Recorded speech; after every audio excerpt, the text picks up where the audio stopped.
नमस्कार, मैं कपीश भल्ला और आप देख रहे हैं उदयपुर खबर। उदयपुर नगर निगम द्वारा शहर विकास के नाम पर आम जनता की मेहनत कश कमाई से वसूले गए टैक्स और राजस्व का किस तरह से दुरुपयोग किया जा रहा है, इसका गंभीर उदाहरण नगर निगम की गेराज शाखा से पड़ा सीवरेज सफाई रोबोट है। नगरीय विकास आधारभूत योजना के तहत करीब 1 वर्ष पूर्व नगर निगम को 2 बेंडिक्यूट रोबोट सीवरेज सफाई व्यवस्था को आधुनिक और सुरक्षित बनाने के उद्देश्य से उपलब्ध कराए गए थे। दावा किया गया था कि इन रोबोट के जरिए शहर की सीवरेज व्यवस्था सुचारू होगी और सफाई कर्मियों को खतरनाक चैम्बरों से उतरने से राहत मिलेगी। इन रोबोट के आगमन पर भव्य कार्यक्रम आयोजित किया गया। सैकड़ों पत्रकारों की मौजूदगी और जनप्रतिनिधियों द्वारा जनता को भरोसे दिलाया गया कि अब उदयपुर में सीवरेज उफनते की समस्या अतीत बन जाएगी। मानव श्रम से होने वाली दुर्घटनाओं पर रोक लगेगी, लेकिन जमीनी हकीकत इन दावों के ठीक उलट नजर आ रही है। आज भी शहर के हर कोने में सीवरेज ओवरफ्लो हो रही है, गंदगी सड़कों पर फैल रही है और सफाई कर्मी मजबूरी में जान जोखिम में डालकर सीवरेज चैम्बरों में उतर रहे हैं।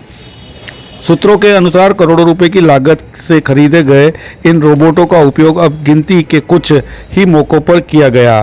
वर्तमान में एक रोबोट नगर निगम की गेराज शाखा में इधर उधर पटकता रहा और अब धूल फांकता हुआ कबाड़ जैसी हालत में पड़ा हुआ है।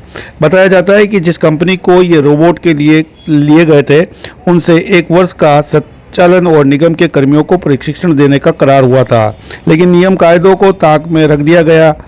अब रोबोट की बदहाली का वीडियो सामने आया तो अधिकारियों ने जवाब देने के बजाय उसे तिरपाल से ढकवाकर छिपाने की कोशिश तक जारी कर ली है। जनता की मेहनतकश कमाई से बने राजस्व के करोड़ों रुपए से खरीदे गए ये रोबोट आने वाले समय में शहर की सड़कों पर विकास का कार्यों में दिखेंगे या नहीं, यह बड़ा सवाल है। लेकिन जिस स्थिति में ये खड़े हैं, उससे आमजन में यह धारणा बन गई है कि आज नहीं तो कल ये रोबोट किसी भंगार की दुकान पर जरूर नजर आ जाएंगे। यह मामला केवल मशीन का नहीं, बल्कि पूरे सिस्टम की जवाबदेही और नीयत पर गहरा प्रश्न चिन्ह बनता जा रहा है।